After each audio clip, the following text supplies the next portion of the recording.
Good morning students. बच्चों, आज हम लोग क्लास 12th का द लॉस्ट चाइल्ड का नेक्स्ट पार्ट पढ़ेंगे। यहाँ तक हम लोग पढ़ चुके थे, यहाँ से पढ़ना था। ही रैन हॉटली अगेन। वह बच्चा दोबारा से दौड़ने लगा। दिस टाइम, और इस समय, to a shrine to which people seem to crowding. Shrine, shrine means होता है उमड़ना। उसको एक उमड़ती हुई भीड़ दिखाई दी। क्राउडिंग मीन्स भीड़। Every little inch of the space here the congested with man. और बहुत ही कम ही जगह थी उन आदमियों के बीच में, मतलब इतनी ज़्यादा भीड़ थी एक जगह पर, यहाँ पे बहुत सारे जो है लोग थे और बहुत ज़्यादा कंजेस्टेड थे। But he ran through people leg, लेकिन जो है वो लोगों के पैरों के बीच से दौड़ता रहा। हिज लिटिल सॉब लिंगरिंग, उसकी जो सिसकियाँ थी वो अभी भी जारी थी। Mother, father, mummy, papa, near the entrance of the temple, मंदिर के प्रवेश के पास ही। How where the crowd become very thick, जहाँ पे भीड़ जो है बहुत ही ज़्यादा थिक हो गई थी, बहुत ही ज़्यादा घनी हो गई थी। मैंने जॉस्टल्ड, जॉस्टल्ड मीन्स होता है धक्का मुक्की करना। आदमी जो है धक्का मुक्की कर रहे थे ईच अदर, एक दूसरे से।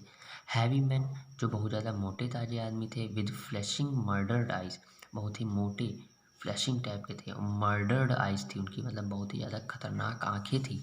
एंड हेफ्टी शोल्डर, और उनके हट्टे कट्टे शोल्डर्स यानी कि कंधे थे। The poor child struggle to thrust a way between their feet, वो बेचारा बच्चा जो है अभी भी उनके पैरों के बीच से स्ट्रगल कर रहा था। But knocked to and fro by their brutal movement. Brutal movement का मीन्स होता है बहुत ही ज़्यादा खतरनाक, जो मतलब क्रूरता से भरा हुआ जो मूवमेंट है। फिर भी वो इधर उधर जो है उस क्रूरता से भरे मूवमेंट में उनके भी वो चलता रहा। He might have been trampled under foot, वो कुचल ही दिया जाता उनके पैरों के बीच में।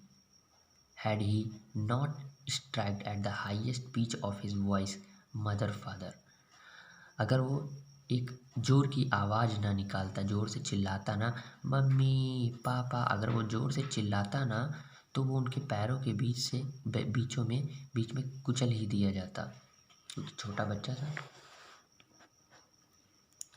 A man in the surging crowd heard his cries, एक आदमी था जो उस उमड़ती हुई भीड़ में उसने उस चिल्लाहट को सुन लिया। And stooping with great difficulty, stooping means होता है झुक कर, और उसने झुक कर जो है एक बहुत ही मुश्किल के साथ lifted him up in his arms, अपने हाथ बाहों में उस बच्चे को उठा लिया। How did you get here child, बच्चे तुम यहाँ कैसे। हुज बेबी आर यू, तुम किसके बच्चे हो। The baby asked as he steered clear of the mass, आदमी ने उस बच्चे से पूछा। द चाइल्ड वेप्ट, जो बच्चा था वो रो रहा था। मोर बिटरली, और भी ज़्यादा। देन एवर नाउ, अब और भी ज़्यादा रोने लगा था पहले से भी। एंड ओनली क्राइड, और केवल यही चिल्ला रहा था, I want my mother, I want my father, मैं मम्मी के पास जाऊँगा, मैं पापा पास जाऊँगा। The man tried to soothe him, जो आदमी था वो उसको शांत कराने की कोशिश कर रहा था। सूथ में शांत कराना। By taking him to the roundabout, वो राउंड अबाउट यानी कि उस झूले के पास लेकर गया और क्या बोला, will you have a ride on the horse, क्या तुम घोड़े पे बैठना चाहोगे। ही जेंटली आ जाता अप्रॉच द रिंग, वो उसके पास रिंग के पास यानी झूले के पास लेकर उसको पहुंचा। द चाइल्ड्स थ्रॉट, जो बच्चे का गला था टोर, वो फटा जा रहा था इनटू अ थाउजेंड सिल, हजारों चीखों से, हजारों सीखों की जो सिसकियाँ थी उससे। एंड ही ओनली साउटेड, और वो केवल यही चिल्ला रहा था, I want my mother, I want my father, मैं मम्मी के पास जाऊँगा, मैं पापा के पास जाऊँगा। तो यहाँ तक हम लोग का हो गया है बेटा। इसके आगे का हम लोग कल पार्ट पढ़ेंगे। Okay, good day.